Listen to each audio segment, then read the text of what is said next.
श्लोक द्वितीय। संजय उवाच। धृतराष्ट्र के प्रश्न का उत्तर संजय आगे के श्लोक से देना आरंभ करते हैं।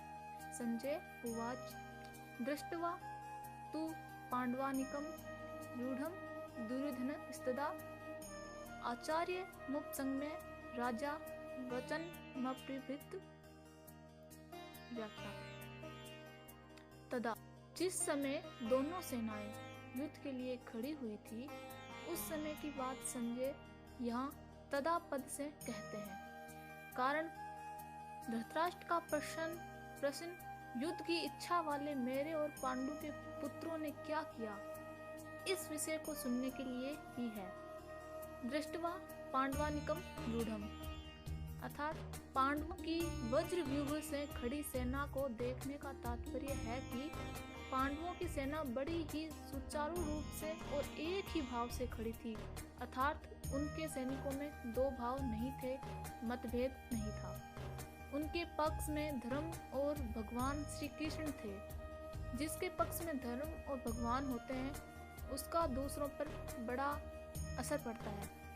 इसलिए संख्या में कम होने पर भी पांडवों की सेना का तेज था और उसका दूसरों पर बड़ा असर पड़ता था।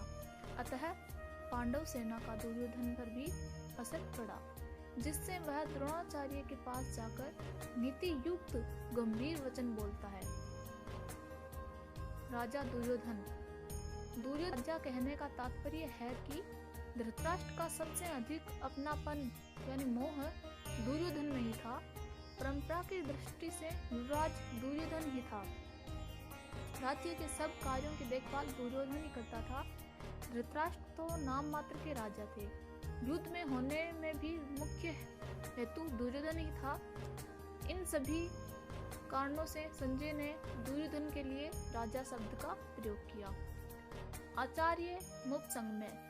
द्रोणाचार्य के पास जाने में मुख्यतः तीन कारण मालूम होते हैं। अपना स्वार्थ सिद्ध करने के लिए, अर्थात द्रोणाचार्य के भीतर पांडवों के प्रति द्वेष पैदा करके उनको अपने पक्ष में विशेषता से करने के लिए दुर्योधन द्रोणाचार्य के पास गया।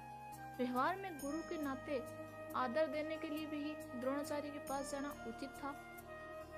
मुख्य व्यक्ति का सेना में यथास्थान खड़े रहना बहुत आवश्यक होता है, अन्यथा व्यवस्था बिगड़ सकती है।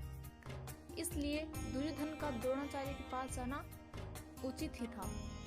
यहाँ शंका हो सकती है कि दुर्योधन को तो पितामह भीष्म के पास जाना चाहिए था, जो कि सेनापति थे, पर दुर्योधन गुरु द्रोणाचार्य के पास ही क्यों गए? इसका समाधान यह है कि द्रोण और भीष्म दोनों उभय पक्षपाती थे, अर्थात वे कौरव और पांडव दोनों का ही पक्ष रखते थे। उन दोनों में भी द्रोणाचार्य को ज्यादा राजी करना था, क्योंकि द्रोणाचार्य के साथ दुर्योधन का गुरु के नाते तो स्नेह था, पर कुटुंब के नाते स्नेह नहीं था, और अर्जुन पर द्रोणाचार्य की विशेष कृपा थी। अतः उनके राजी करने के लिए दुर्योधन का उनके पास जाना ही उचित था। व्यवहार में यह देखा जाता है कि जिसके साथ स्नेह नहीं है, उससे अपना स्वार्थ सिद्ध करने के लिए मनुष्य उसको ज्यादा आदर देकर राजी करता है। दुर्योधन के मन में यह विश्वास था कि भीष्म जी तो हमारे दादाजी ही हैं, अतः उनके पास न जाऊं तो भी कोई बात नहीं है। न जाने से अगर वे नाराज भी हो जाएंगे तो मैं किसी भी तरह से उन्हें राजी कर ही लूंगा। कारण कि पितामह भीष्म के साथ दुर्योधन का कौटुंबिक संबंध और स्नेह था ही। भीष्म का भी उसके साथ कौटुंबिक संबंध और स्नेह था। इसलिए भीष्म जी ने दुर्योधन को राजी करने के लिए जोर से शंख बजाया। पहले अध्याय का 12वां श्लोक। वचनम ब्रवीत। यहाँ अब्रवीत कहना ही पर्याप्त था, क्योंकि अब्रवीत क्रिया के अंतर्गत ही वचनम आ जाता है, अर्थात दुर्योधन बोलेगा तो वचन ही बोलेगा। इसलिए यहाँ वचनम शब्द की आवश्यकता नहीं थी। फिर भी वचनम शब्द देने का तात्पर्य यह है कि दुर्योधन नीति युक्त गंभीर वचन बोलता है, जिससे द्रोणाचार्य के मन में पांडवों के प्रति द्वेष पैदा हो जाए और वे हमारे ही पक्ष में रहते हुए ठीक तरह से युद्ध करें, जिससे हमारी विजय हो जाए और हमारा स्वार्थ सिद्ध हो जाए। राधे राधे।